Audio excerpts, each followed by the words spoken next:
Good morning YouTube, Stuart here from Clibbery Walks, and I'm getting ready to go for a wild camp in the Black Mountains, and I thought it would be quite interesting for you guys to see what I actually take.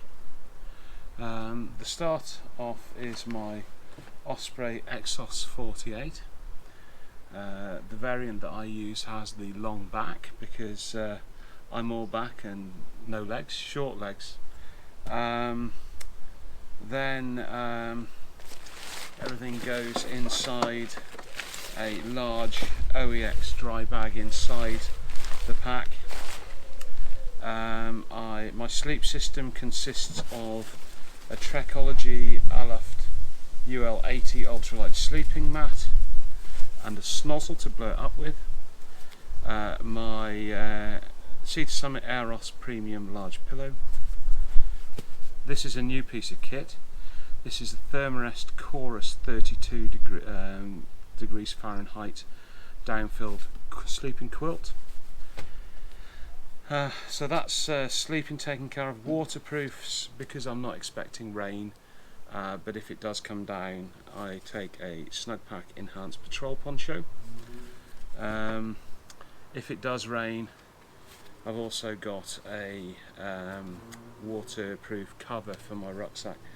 I think that's quite important. Belt and braces, particularly when you're relying on down insulation to keep you warm at night. I always carry a first aid kit. It's in a waterproof pack. Again, it's OEX, which is Go Outdoors own brand, in a waterproof pack. I've added blister plasters to that, and a strip of paracetamol, a strip of ibuprofen, and some things like zinc oxide tape, etc. Right, then we have my water filter. I'm camping right next to a reservoir, so water will be plentiful. It is a Sawyer Mini water filter, teamed up with a CNOC bladder, and I also carry the equipment to back flush it with me, the large syringe, though I might actually take that out on this trip because we're only out for a night. This bag here is just a cloth bag. It's given to me by a friend. I use that as a food bag. This is my cook set, because the food we're taking is all based around dehydrated meals. It's a Toaks titanium 750ml pot that I actually got from backpackinglight.co.uk. We have a small cylinder of gas. Clipped to the side of that is a hot lips, which stops me from burning my lips on the mug. We have my trusty MSR pocket rocket and an OEX clicker to light it with. Very, very simple kit, very, very effective. And I found last year when I walked the Great Glen Way, one of these cylinders lasts me for about 3 days, and it all sits very nicely inside the case that the mug comes in. This is a spectacularly simple piece of kit and incredibly light. Because I've got knee issues, I tend to be quite keen on carrying the lightest pack possible. I've just ordered a set of luggage scales, so tomorrow when they arrive I'll be able to actually weigh this and tell you what my base weight is. This is my insulation. It's a cheap puffer jacket that I bought in a sale at the end of last year. It was only about £30. It's made by a brand called Snowdonia, and it's insulated with synthetic insulation. Then we go to shelter system. This is a small camouflage tarp with all the ropes for rigging it, and that's to provide me with a bit of working area outside my tent. My tent is Snugpack Ionosphere. I absolutely love this tent. I've spent a couple of nights in it now. I've got absolutely nothing whatsoever to complain about. It is an amazing little piece of equipment. 1.2 kilograms, and just big enough for one person and their gear. People have said, can you fit a rucksack inside it? Absolutely. It's about 7 foot long in there, so very good. I made a footprint for the tent from Tyvek. I managed to scrounge a piece of Tyvek off a friend of mine who's doing a build at the moment, so that cost me absolutely nothing. Here I've got, because I'm a man of a certain age, this is my wee bottle, so if I get caught short in the middle of the night I don't have to decamp. And then just going back across to this side of the table, this is a piece of carry mat, just big enough to put on a rock or a log or the ground to sit on so you don't get a wet bum. So I'll pop that under there. And then this is my trusty Helicontex Numbat chest pack. There's 2 or 3 of us in our little walking group who've got these now. Absolutely solid piece of equipment. In the pockets on the front I've got the earplugs, some spare batteries for my head torch, some antihistamines, a plastic carabiner in there. In the front I have my buff, I have the smallest Opinel folding knife with a carbon blade and a locking system, a spare tent peg for some reason. I also use this to carry spare GoPro batteries. There's a little Primus Sparky stick in there and a little pot of hand sanitizer. But in that, when I'm on the move, I will also have my map and compass. So we're going analog for this trip rather than relying on the phone. The truth of the matter is, maps don't require batteries, they don't require mobile signal, and everybody who heads out into the mountains should have a working knowledge on how to read a map. So the other items on the table are my trusty old Lecky Super Makalu walking poles. Not the lightest, but they've been with me for quite a long time. Cork handles. I've put the little baskets back on. When I walked across Scotland last year I didn't have them on, but this time I put them back on. There's a couple of metres of duct tape rolled round there. And other than that, they're absolutely stock standard. So apart from what I'm standing up in, that's actually what I'm going to take to the mountains with me. Now I haven't added any food in yet. There is a pouch with my brew kit in.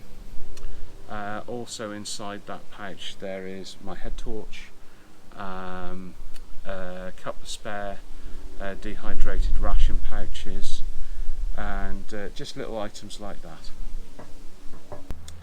So here's my ditty pouch, as the Americans call it. It's a packing cube made by Osprey, incredibly light, and inside I have my Tokes titanium long handled spoon. You've all seen these. A couple of meals. We've got a decathlon pasta bolognese and an adventure food minced beef hot pot, and then we've got brew pack, which is again we've got a little lighter, some sweeteners, some wet ones, hand sanitizer, and a load of stuff like 3-in-1 coffees and what have you. And in the back of it we have my Petzl Tactica RGB, which has one of the batteries reversed so it can't accidentally switch itself on. It's actually got red, green and blue LEDs as well as the white one. Absolutely brilliant piece of equipment. And finally, this doesn't usually live in here incidentally, it usually goes in the back of the pouch. This is my toilet trowel with a little bit of toilet paper rolled up inside the handle. It's made by Sea to Summit, and it's thankfully seen very little use. It's very robust. I've got a few friends who've got the very light titanium ones, the Juice of Spades I think they're called, and they're very, very bendy. So rather than going super lightweight on that. I'd rather have something that actually worked. Okay, right, now we're going to have a wee break, and I'm going to think about packing this into my rucksack. Right, let's pack it all the way. That goes down.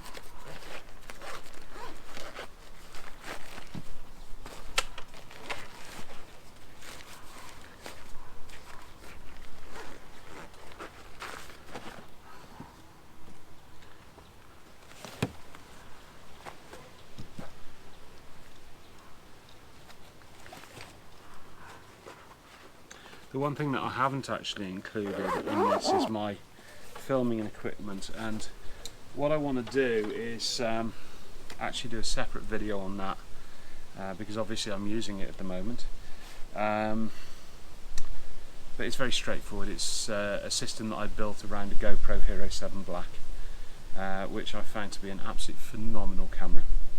Anyway, packing this lot up, so we'll move that out of the way. Those items actually go on the outside of the pack, as does that. Right, first thing to do is to get my big dry bag and put it into the pack there. First item that goes in, always at the very bottom, is the sleeping system. I tend to keep things in their stuff sacks. A lot of people will take them out of their stuff sacks, but I'd much rather keep them in there because I like things to be nice and organised. I'm now also going to put my puffy jacket in the back. Sometimes I take a fleece with me as well, but I tend to be quite warm when I'm walking, so I have my fleece. I only tend to use a 100 weight fleece, a micro fleece. Right, so that's all of the stuff really, just looking around the table. I'll probably pop that in as well actually. So everything that I need to keep dry goes in the dry bag. These dry bags are fairly inexpensive.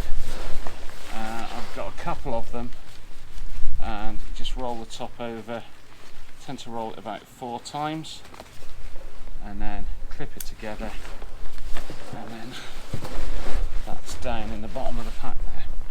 Right, next thing to go in is the tarp, and try and find a little bit of space down the side of the right bag.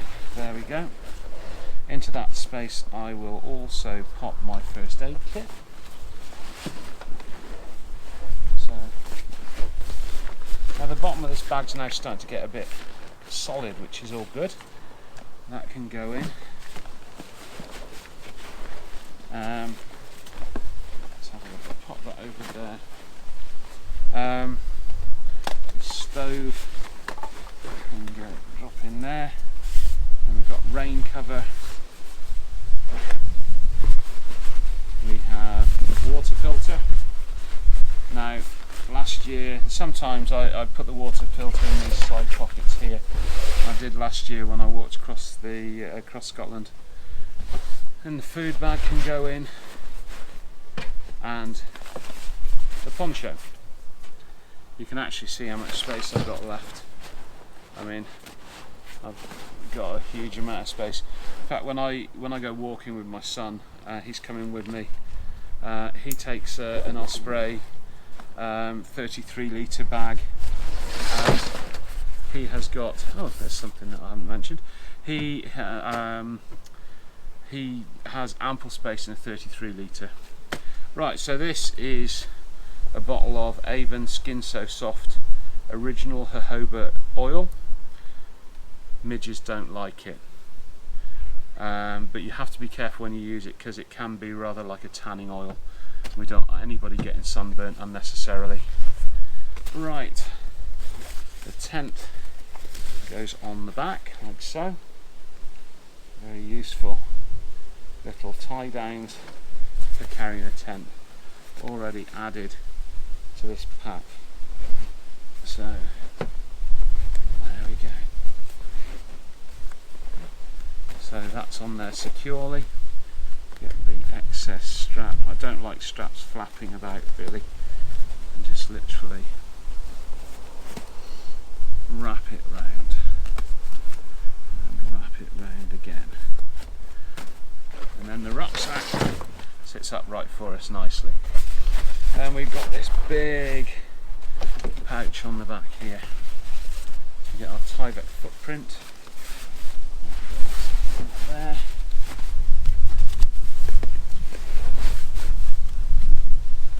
Okay, seat pad goes in here. I've been having a look at those little backpacking chairs. I'm quite interested to buy one. A lot of my friends have them, and they do look very good and very comfortable in camp. But I've got to reconcile myself with carrying another kilogram of stuff. Right, now we get the toilet trowel, slips in down there, and the midge, Skin So Soft midge repellenty stuff. I'll actually pop that in on the other side, and there we go. So that is the rucksack pretty much packed. The map, this is actually, rather than taking an entire Ordnance Survey map, I've actually got an A3 scanner in my office, and I've scanned the relevant part, so I know we are starting here and we're ending here. So that's the bit of map I need. I needn't take any more than that. So I'll just roll that up and pop that in the side pocket. So the clever thing about the side pockets on this particular pack is they're very easy to access actually when you've got the pack. So after wittering away to the camera for 10 minutes and then realising it's not running, I'll do it all again. This pack I absolutely love. It's an Osprey Exos 48 in the long configuration, so it's 50 litre capacity. The medium sized one, which is the one that fits most people, is 48 litres, and the short one is 46. Incredibly light, very good ventilation system at the back here where your back never gets too sweaty. I've never had a rucksack fit me like it coming out of the box. It was just amazing. You can put a hydration bladder in it if you want to, but I tend to use plastic water bottles that come with mineral water, the sort of things that you get from the garage or the supermarket. I've got to pop to the shops now for Mum for her resupply, and I'll pick up a couple of smart water bottles, and they'll probably last me the rest of the summer. I'm incredibly pleased with the pack weight. This is so comfortable to carry. You do actually get a top pocket for it, which is detachable, thankfully, because since I've been working on my packing, I don't actually need it. When I went across Scotland last year, I took my Special Forces 2 snug pack, sleeping bag, a Thermarest mattress, a Lanshan 110. That went as soon as I got back. I was just not the right tent for me. The snug pack's a much better job. But the thing is, I've worked out that because I'm getting older and my knees aren't great, the less weight that I actually carry into the mountains, the better I am. I walk an awful lot for fitness at home, and you know, I don't even notice this is on my back half the time. So I'm very pleased, and I hope you've enjoyed the discussion about what I carry. What I'm going to do is leave you now with a time lapse of a sunset from last week's wild camp, and keep your eyes peeled for another Clibbery walk. There'll be an upcoming video shortly announcing the direction that the channel's going, and I'm still going to keep the same sort of content, but there's going to be a bit of a twist. Thank you very much for your time. If you've enjoyed this, please consider clicking like and subscribing to the channel. It's grown quite well. I'm very pleased with the support that I've got from everybody, and I'm really enjoying making these videos for you. Thank you very much.